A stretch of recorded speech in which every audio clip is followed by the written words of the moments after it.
how to fix Gmail not receiving emails. So if you want to fix your Gmail not receiving emails, then what you need to do is you need to just simply open up your Gmail.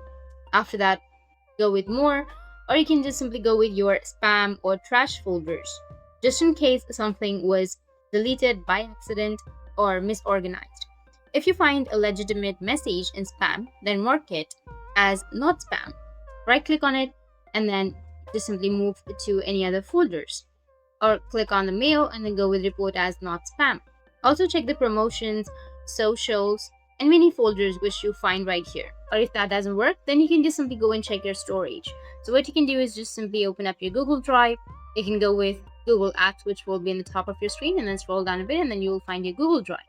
Once you find, you need to click on it, and then here, as you can see on the left side, you will find the storage option. You can just simply go with the storage, and in my case I have a 10 GB used, which means I 4 to 5 GB of free space. So check your storage usage and then clear the storage if you don't have some storage.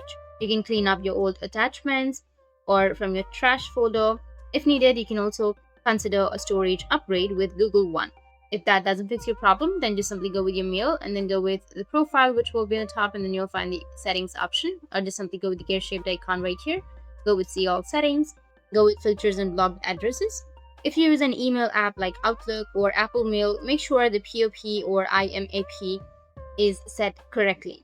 If you don't use them, disabling POP prevents confusion, and IMAP should reflect changes in real time across devices.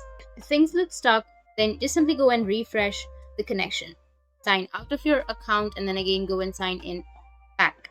Or just simply go with the three dots which will be on the top, and here you need to scroll down a bit, go with settings. From here you need to go with security, privacy and security, and then scroll down and go with delete browsing data and go and delete some browsing data. After deleting, the problem might be fixed. That's it, and if you have any questions, feel free to comment below. Thanks for watching.